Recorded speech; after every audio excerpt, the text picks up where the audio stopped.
Welcome back to Live Now from Fox. I'm Jeanne Francine. So happy you're waking up with us here on Live Now on this Thursday, October 12th. Let's continue to get into our top stories. There on your screen, a live look out there as Israeli missile strikes continue to impact that Gaza port. You can see that that boat is on fire with heavy plumes of smoke lifting into the sky and also fire on the boat.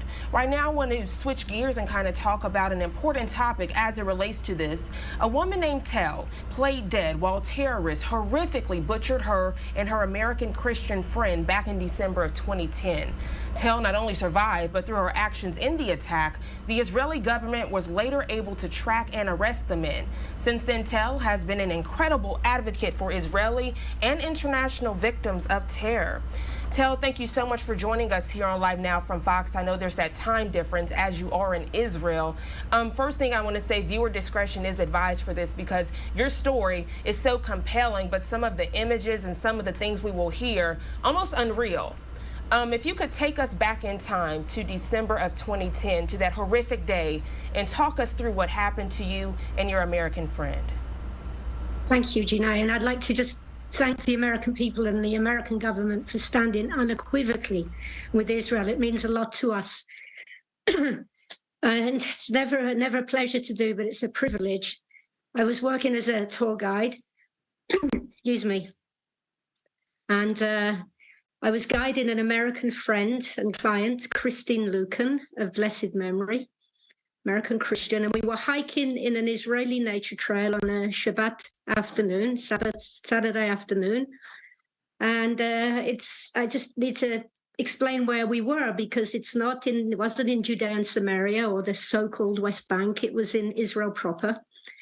And there in the forest, we were pounced on by two machete-wielding Hamas terrorists. And they held us for half an hour. I mean, the dissonance, in the most beautiful place in the forest, and the birds are tweeting, and you can smell the pines, and we have been held at knife point with machetes at our throat. And I don't know what's going on because the truth is I managed to stab one in the nuts before, when we were struggling on the ground. I had a small penknife and he didn't stab me back. So this half an hour is confusing, and haven't yet found a language that adequately expresses fear. And after this half an hour, they go through my bag and they find my Israeli ID. Now, based on that, they assume also that my friend Christine Lucan is Jewish. So they start commanding me in Hebrew, take off your shoes. They tie us with our laces. Then they gag us. They tear up Christine's fleece. And then they separate us to like 6 feet away, force us on our knees, and they shout, Allahu Akbar. Christine cries, Jesus, help me. And I say, Shema Israel.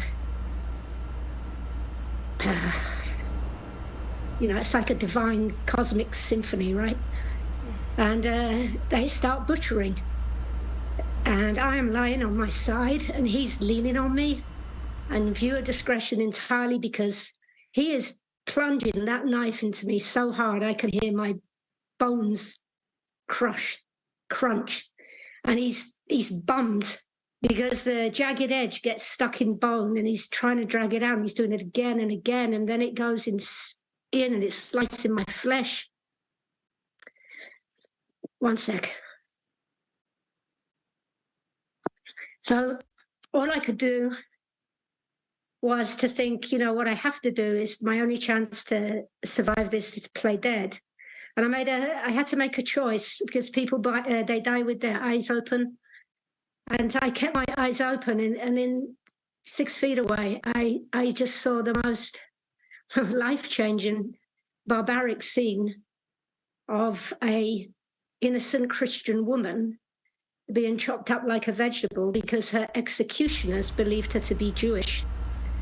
And they left, and they came back even for Vidui Ariga, to ensure we're dead. And they roll me on my back, and then, there's this beautiful sunset, and the sky is pink and orange and a little bit of purple, and suddenly I see this silhouette of a man's hand clutching that knife, that jagged edge.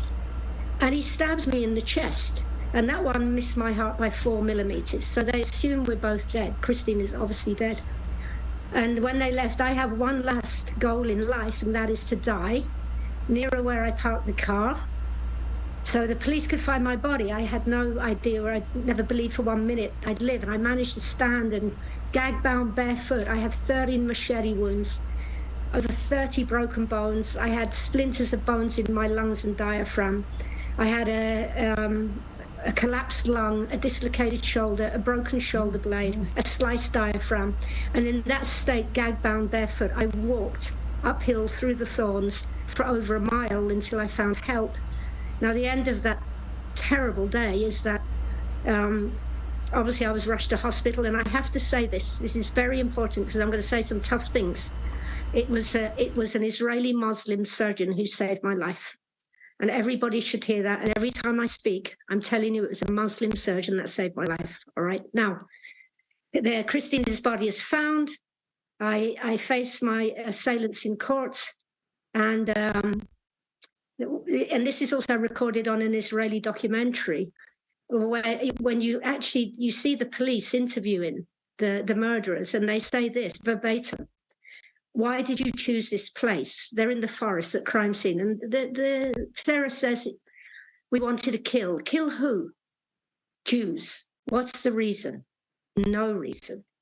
Now, what I want to say about this, and I'm probably a really rude interviewee, but I just want to occupy this time slot, if I may, with your permission.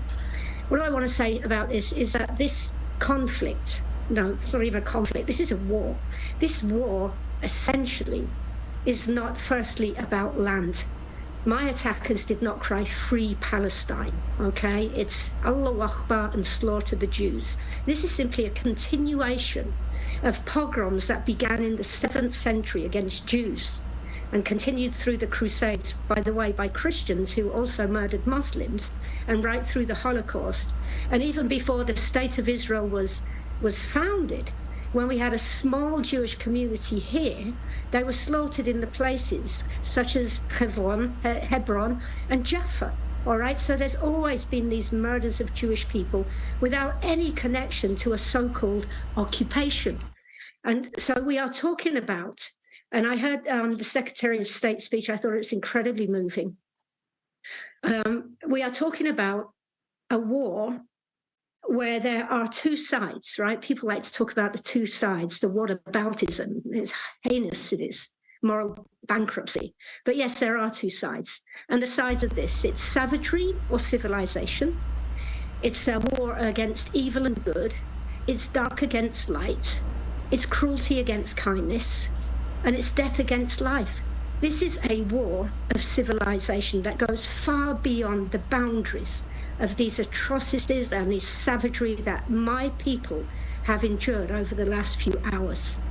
And that needs to be tackled. And can I just give all your wonderful viewers, can I give them some inspiration to Absolutely. be part of this moral war? All right, now I can't believe two things. Obviously I can hardly believe what's happened. And none of us can in Israel. We're a broken nation, but by goodness, we are a determined nation. We're a nation of fighters. We're used to this. This is 3,000 years old. But what I would say to journalists like yourself and to viewers is firstly this. We are already starting to see, before even all our bodies are cleared from the streets and we have hostages from 26 countries in the hands of these barbarians, we are already starting to see on media the what about. Let's present the two sides, okay? Now, I am absolutely convinced, and I'll paraphrase again, it was a Muslim surgeon that saved my life, all right? Nobody can get me on Islamophobia. But I'm absolutely convinced that by giving a platform in the name of balance and hearing both sides, that is irresponsible, and it could be the death blow to Western civilization. And I mean that with all seriousness. And these kind of stations that are offering people a chance to espouse the both sides syndrome must be challenged. And I don't mean Middle Eastern men with funny accents. I mean handsome and beautiful looking American people who come across and they speak great English. They look just like you and just like me. These people are an enemy to society, albeit maybe well-meaning. And the other thing I'll say is this. I just had a friend of mine, a Jewish lady, she was speaking, she texted me, she lives in London. And she says, my children in London, my children have been told to take off their school uniforms. They go to a Jewish school, you have a Star of David on their blazer. And Jewish children are being threatened.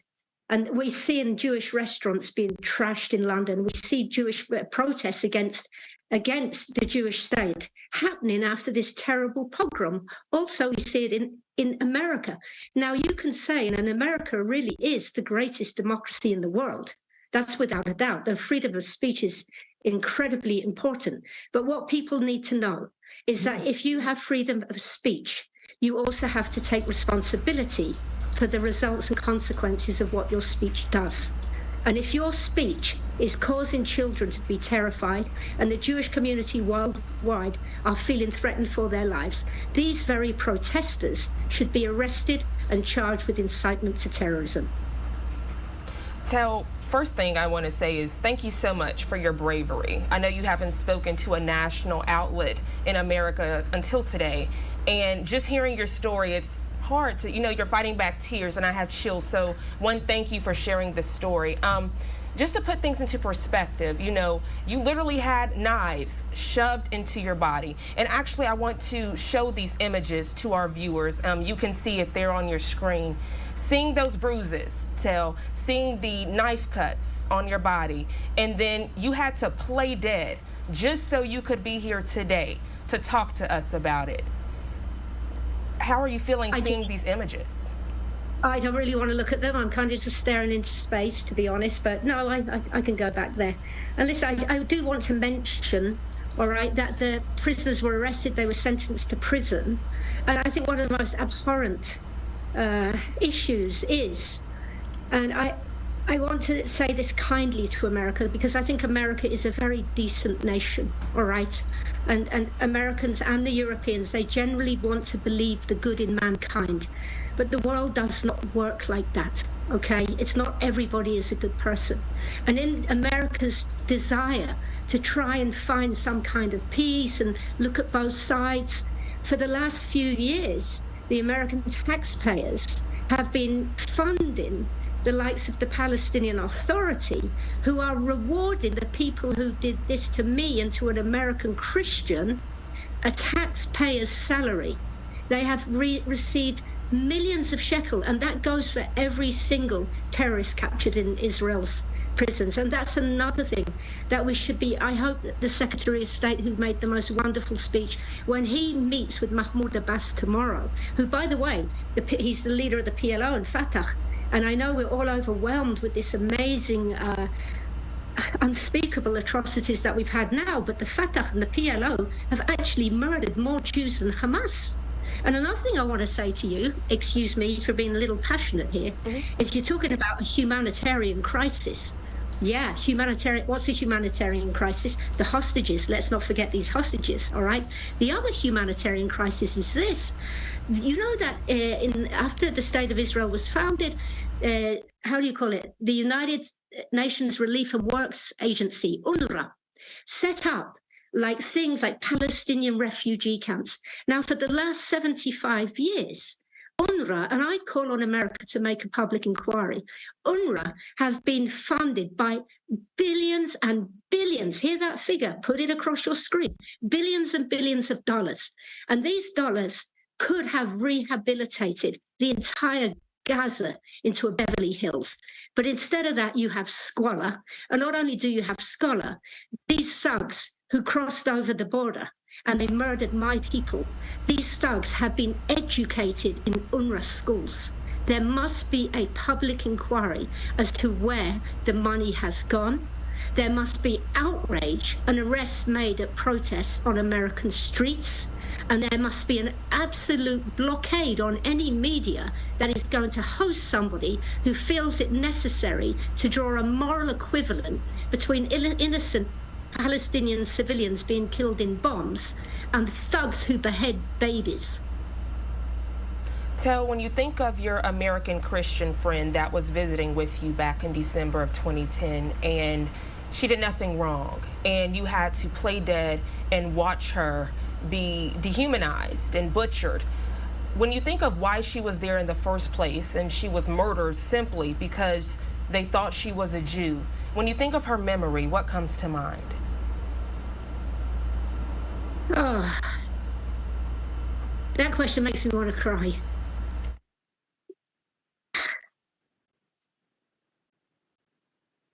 Because, in Judaism, we choose life, right? We are a life-giving people. I am so proud of my people, really. The Jewish community, the Jewish nation, the state of Israel is the most beautiful, fantastic country in the history of mankind. What we're seeing on the streets of Israel today is an incredible display of unity, people choosing life. Now, however, when you see the murder of a human being, their life is very hard to remember because she's only remembered for me in those last moments. But if I could draw myself back to this, and it's sheer evil doesn't actually make me cry. You kind of get a shutdown. I forget the word in English. Opaque, like you're opaque to evil penetrating, But when you see kindness, that makes me weep. And I remember Christine to be a very giving and loving person, and never had any personal agenda. Wanted to believe. Christine really wanted to believe in the good of everybody. And that was magnificent. And she did absolutely nothing wrong. Tell, I know you have to go soon. Before you do, we are watching right now everything unfold against the war in Israel, and some of these people experiencing the same thing you did. They're being butchered, they're being raped, they're being forced to say things they don't believe, they're being stripped from their families, and that's just saying it nicely. As you're watching all of this unfold, is it kind of PTSD for you? Does it take you back to what you experienced back in December? What are you feeling as you see your people deal with what you dealt with back then? No, it absolutely does. And the first couple of days were extremely difficult. I mean, it was difficult for everyone. That's like an understatement. Saying the Second World War was a bit inconvenient, right? But incredibly difficult. But I managed, I have so many friends, true friends. I've got a family here who are 8 million people, brothers and sisters. And I realized after 2-3 days, I can articulate what happened to me. I can speak for those who are no longer here to speak for themselves, or those who are not able to utter the things that went on. In fact, that's one thing I want to say. What we're seeing, there's no language for this. We cannot, there should be like a sacred silence and just retribution to the Hamas. So I don't really know what to say. I do have PTSD. I have terrible PTSD. I function on one gear. But I feel that my resolve and my commission as a Jew, as a human being, as an Israeli, is enabling me to overcome my own reticence and apprehension and angst in retelling my story. So I count it as a privilege.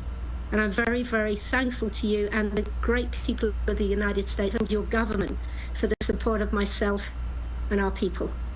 Tel Hartouv, a survivor of Palestinian terror, thank you so much for being brave and reliving this here with us as we're watching and hearing your words, not only hearing your words, but feeling it. Of course, we'll be in touch to make sure that things are still going well with you as far as your mental, as you're watching all of this unfold. But again, thank you for joining us here on Live Now from Fox. Thank you, Gina.